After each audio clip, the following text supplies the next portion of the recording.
Hello friends, कैसे हो आप। और जैसा आपको दिख रहा है, ये मैं एक पेपर वन के रिगार्डिंग कुछ वीडियो लेके आया हूँ। और ये डेफिनेटली आपकी जो पेपर वन से रिगार्डिंग जो भी आपके नोट्स हैं उनको ये डेफिनेटली एनरिच करेगा।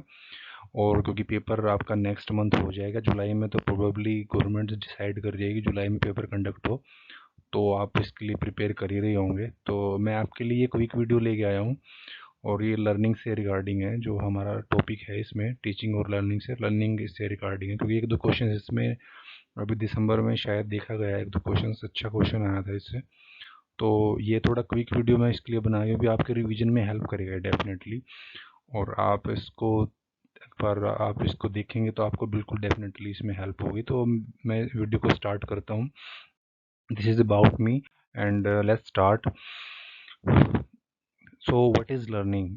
डेफिनेटली आपको पता है लर्निंग क्या है, आपको टीचिंग से भी रिलेटेड आपको नॉलेज है, तो बट डेफिनेटली लर्निंग की बेसिक आपको पता होना चाहिए कि वी जस्ट लर्न थिंग्स। ये प्रोसेस है, इसमें बिहेवियर मॉडिफाई होता है हमारा। बिकॉज अगर हम बचपन से लेके अब तक सोचें तो हमने अब तक लर्न ही करा है। उससे हमारा बिहेवियर क्या होता है कि बिहेवियर ये होता है कि हमारी कुछ बिलीव्स होती हैं, उससे हमारा एटीट्यूड डेवलप होता है। आपको समझना होगा, हमारे एक्सपीरियंस हमारे बिलीव बनाते हैं और हमारे बिलीव से हमारा एटीट्यूड होता है, और एटीट्यूड ही हमारा, हम किसी चीज़ को कैसे अप्रोच करते हैं वो हमारा बिहेवियर दिखता है लोगों को। एक सोसाइटी का या लोगों का परसेप्शन होता है आउटर वर्ल्ड का, वो हमारा बिहेवियर दिखाता है। तो आपको पता होना चाहिए बिहेवियर मॉडिफिकेशंस की चीज़ें होती हैं। तो आपको लर्निंग के बारे में ये पता होना चाहिए। अब ये क्वेश्चन आ सकता है कि मैं बुक इसलिए लेके आया हूँ क्योंकि थोड़ा सा डिफरेंट है इसमें। अब ये क्वेश्चन आ सकता है कि व्हाट इज इंस्टिक्टिव बिहेवियर।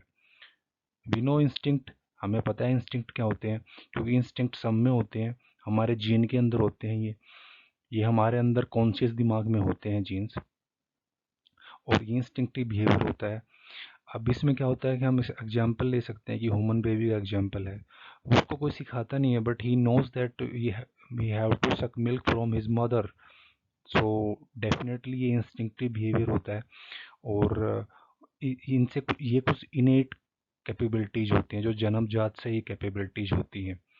तो ये सब में देखा जाता है, एनिमल्स में भी होता है, क्योंकि उनको इंस्टिंक्ट्स में उनको हंटिंग आती है। जैसे लायन को हंटिंग आती है तो उसका इंस्टिंक्टिव बिहेवियर होता है। ये हमारा भी कुछ इंस्टिंक्टिव बिहेवियर है जो हम अडल्ट होके भी वो उसमें हम थोड़ा सा, हम उसको थोड़ा सा अभी सब्सिडाइड होता है वो, बट कभी कभी और उभर के आता है वो। जैसे कई बार वायलेंस में हम ज़्यादा, डेफिनेटली हम उसको वायलेंस में ज़्यादा इंडल्ज हो जाते हैं, तो लोग ऐसे ऐसे काम कर जाते हैं कि वो एनिमलिज्म ही दिखता है हमारा, जो हमारी एवोल्यूशन हुई थी उसमें। तो and everything is not taught in the formal classes. जैसे हमारी फॉर्मल क्लासेस है, सब कुछ वही नहीं सिखाती, हमारा कुछ सेल्फ इंस्ट्रक्टिव बिहेवियर भी होता है। तो इस नेक्स्ट स्लाइड पे चलते। अब डिफ्रेंशिएट करना आना चाहिए हमारा बिहेवियर लर्निंग में क्या फ़र्क है। अब हमारे बिहेवियर में जो चेंज होता है वो लर्निंग नहीं होती, definitely not always is not about learning. हम एक्सपीरियंसेस से सीखते हैं। हमारे जो एक्सपीरियंस होते हैं पास्ट में कि हम कैसे फेल होते हैं, जैसे हमने पेपर में कैसे अटैम्प्ट करा, हमारा एक्सपीरियंस था। मैथ्स में हमने अच्छा अटैम्प्ट नहीं किया तो वो भी हमारा एक एक्सपीरियंस था। अब इससे हम क्या करेंगे, हमारा एक्सपीरियंस हमारे बिहेवियर को मॉडिफाई करेंगे, हमें बहुत हार्ड वर्क करना पड़ेगा और हम सीखते हैं। अब हम सीखते हैं यानी डिफरेंट बुक्स पढ़ेंगे, अब मेरे यूट्यूब पे आप चैनल पे वीडियो देखेंगे तो आपको थोड़ा सा, अब हमारे जो एक्सपीरियंस है हमारे बिहेवियर को चेंज कर देंगे, उससे हम लर्न करेंगे। अब आप जैसे रिसेंट एग्जांपल ले सकते हैं, कोरोना टाइम्स में क्या हुआ, हम मास्क वेयरिंग एक तरह से हमारी एक बिलीफ बन गई है कि मास्क बचाता है, तो हमारा एक्सपीरियंस हो गया है ये, हम इसको, हम हेल्थ के बारे में भी डिफरेंट सोच रहे हैं इसके बारे में, तो लर्निंग हेल्थ की भी इंक्रीज हो रही है। और एक नेक्स्ट हमारा रिफ्लेक्स एक्शंस, ये नी जर्क रिएक्शंस होते हैं, जैसे रिफ्लेक्टिव एक्शंस होते हैं। हम जैसे कई बार एकदम से रिएक्ट करते हैं चीज़ों के प्रति, एड्रेनलिन रश होता है, तो ऑटोमेटिकली होते हैं, इंस्टिक्टिंग होते हैं।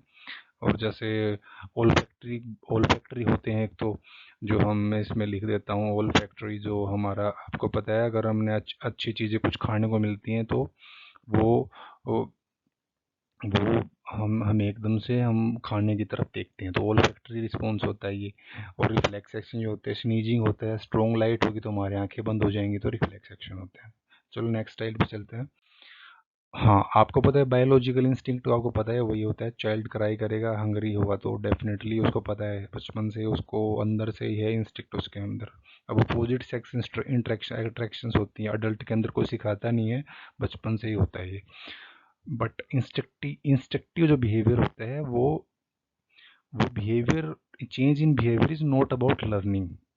ये सब हमेशा लर्न ही नहीं करते हैं हम। बट अगर जैसे इंस्टिंक्टिव चेंज होता है ना बिहेवियर में, वो हमेशा लर्निंग नहीं बोल सकते हम उसको। उसको हम, वो जो चेंज है वो मॉडिफाई होता है एवोल्यूशन की प्रोग्रेशन। लर्निंग डेफिनेटली एक कॉन्शियस चीज़ होती है, जैसे हम सोच किसी चीज़ को सीखना चाहते हैं तो वो लर्निंग बोली जाएगी। कॉन्शियस हम सोच के उसको अटेम्प्ट कर रहे हैं, हम बिहेवियर चेंज करके यूज़ कर रहे हैं हम उसको, तो वो लर्निंग होती है। नेक्स्ट स्लाइड पे चलते हैं। अब जो दिसंबर में पेपर हुआ था नेट का पेपर वन, उसमें क्वेश्चंस डेफिनेटली आया था। उपायन जो हमारी जो एक तरह से कोई एक पद्धति होती थी एंशियंट इंडिया में स्टडिंग की, तो वो उससे क्वेश्चन आया था। तो मैंने इसलिए एंशियंट लर्निंग का भी थोड़ा सा इसके अंदर एक स्लाइड डाली है कि एंशियंट लर्निंग में क्या था। अब आपको पता है कि रीत और धर्म पे बहुत ज़्यादा फोकस था एंशियंट, कहीं भी आप उठा के देख लीजिए उपनिषद और ब्राह्मणाज, उसमें आपको रीत मिलेगी। रीत बहुत डेफिनेटली धर्म, जो पुरुषार्थ के चार चार जो पुरुषार्थ में चार जो गुण होते थे, विर्चुज होते थे, उनमें धर्म सबसे बड़ी विर्चु होता था, और धर्म को निभाना ही रीत बोलते थे। अब आपको पता है गुरु शिष्या परंपरा भी है, थी हमारे पहले, जैसे गुरुकुल वगैरह होते थे। अब जैसे क्विक बिट्स हैं, एंशियंट इंडिया की लर्निंग थी जो, दो सिस्टम होते थे उस टाइम पे। एक तो वैदिक होता था जिसमें संस्कृत पढ़ते थे, बुद्धिस्ट था उसकी पाली लैंग्वेज थी, आपको पता है। वो महायाना के अंदर हम नहीं जाएंगे, इसके अंदर हमें बेसिक पता होना चाहिए बस। वैदिक सिस्टम क्या था? अब वैदिक सिस्टम बहुत ही इंपॉर्टेंट हो जाता है, क्योंकि शायद हमें थोड़ा सा इसके बारे में नहीं पता है। क्विकली इसके बारे में देखते हैं। एट एज 5 पे सबको निकलना पड़ता था घर से, सब एंट्री करते थे जिनको पढ़ना है गुरुकुल के अंदर, और ये विद्या आरंभ सेरेमनी बोलते थे इसको। विद्या आरंभ, इसके ऊपर क्वेश्चन आ सकता है कि when you enter, when a person enters into Gurukul in ancient India, so what ceremony he has to attempt? So it is Vidyarambh ceremony। वर्ष इसमें सरस्वती पूजन होता था। अब सेकंड जो इम्पोर्टेंट है, इस पे क्वेश्चन है, यही क्वेश्चन था 2019 के दिसंबर में, कि उपायना क्या था? What is Upanayana? It is renunciation. आपको त्याग करना पड़ता था। At living home you have to just leave it completely, Upanayana कर देता था इसका। अब जो मेथड यूज होते थे लर्निंग के, बहुत इंपॉर्टेंट है ये क्वेश्चन, इस पे क्वेश्चन आ सकता है। होत्री, रिसाइटेशन करना, जैसे हम मंत्रों का उच्चारण करते हैं वैसे ही हम पहले जो लोग सीखते थे वो रिसाइट करके, जैसे वेदों के जैसे, जैसे उनके श्लोक थे, श्लोका जो वेदा, उनको पढ़ के और उनको बार बार रिसाइट करके वो उनको याद करते थे और चिंतन करते थे। जैसे याद चिंतन मतलब देर सेल्फ रिफ्लेक्ट, वो कलेक्ट करते थे, सोचते थे। और जो सारे वेदास थे वो 12 ईयर तक उनको रिसाइट करना पड़ता था, और ऐसे ही ओरली ही एक दूसरे में टीचर लोगों को सिखाते थे। टीचर, गुरु शिष्य को ओरली ही सिखाता था, और वो उसको होत्री से रिसाइट करता था। और आप सोच सकते हैं कितना डिफिकल्ट रहता था उस टाइम पे सीखना, बट वो बहुत डेडिकेशन और बहुत गुरुकुल से जो रिलेटेड पद्धति थी उससे रिलेटेड थी, तो उनके लिए वो एक तरह से धर्म था। तो that is about ancient India. Upanayana आप इसका याद रखिए, और होत्री जैसे इंपॉर्टेंट है, ये बहुत ही 2-3 टर्म इंपॉर्टेंट है, आप इसके लिए ये आप इसको थोड़ा सा नोट कर लीजिए। नेक्स्ट स्लाइड पे चलते हैं। Now important term is maturation. Mature आपको पता है, आप इससे रिलेट कर सकते हैं। What is mature? Mature is something who just think about different perspective at a given time. आपको एक चीज़, आप फेल होते हो तो आपको आप उसको इंट्रोस्पेक्ट करते हो कि मैं फेल क्यों हुआ, तो दैट इज मैच्योरेशन। अब एज एज जैसे इंक्रीज होती है तो उससे मैच्योर हम इंक्रीज होते हैं। अगर हम मैच्योर ज़्यादा बनते हैं तो हमें लर्निंग ज़्यादा इंक्रीज होती है। अब मैच्योरेशन इसे लर्निंग होता है, बट लर्निंग से मैच्योरेशन हो भी सकता है, नहीं भी हो सकता है। तो ये थोड़ा सा डिस्प्यूटेड है, इसके ऊपर अभी क्लैरिटी नहीं है। तो आप टीचिंग पे चलिए, आपको पता है टीचिंग, इसके बारे में नहीं बताऊंगा, बट ये इंपॉर्टेंट टर्म इम्प्रिंटिंग भी हो सकती है, इसके ऊपर क्वेश्चन आ सकते हैं, व्हाट इज इम्प्रिंटिंग। मैं आपको बताऊंगा, अभी दिसंबर में क्वेश्चन आया था काइनेसिस पे, वो ऐसा ही क्वेश्चन था कि what you learn when you just shown pictures और सिंबल्स, वो क्वेश्चन काइनेसिस पे था। इम्प्रिंटिंग भी इम्पोर्टेंट हो सकती है। ये क्या है कि एन इनबोर्न प्रोसेस है, ये अंदर से ही आती है, इंडिपेंडेंट ऑफ ट्रेनिंग, हमें कोई ट्रेनिंग की जरूरत नहीं पड़ती और एक्सपीरियंस। एक तरह से इंस्टिक्टिंग लर्निंग ही इम्प्रिंटिंग बोलते हैं, पहले से ही हमारे ऊपर छाप पड़ी हुई है किसी चीज़ की, बचपन से ही हमारे जीन के अंदर ही। तो इम्प्रिंटिंग तो और मैचुरेशन भी आप टर्म थोड़ी सी याद रखिएगा तो आप क्वेश्चंस में अटेम्प्ट कर पाएंगे इसको। तो नेक्स्ट स्लाइड पे चल, अब ये क्वेश्चन आया था, मैं इसके लिए बोल रहा था आपको, ये one question was asked in December 2019, it is kinesis.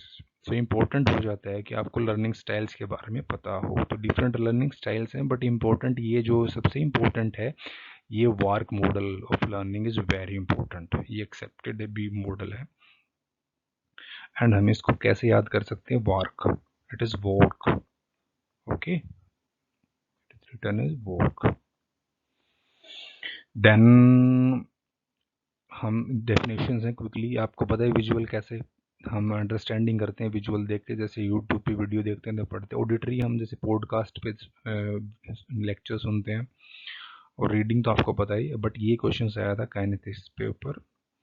Learning through tactile representations like hand movement, etc symbols, you know. तो ये kinesthetic, this is question asked in NET paper 1 2019, okay. तो आप इसको थोड़ा सा ध्यान से पढ़िए। नेक्स्ट स्लाइड चलते हैं।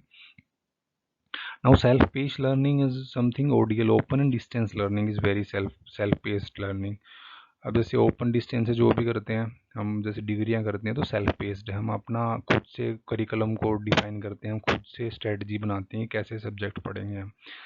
तो मॉडल ऑफ लर्निंग भी डिफरेंट रहते हैं, कैसे लोग पढ़ते हैं मॉडल ऑफ लर्निंग।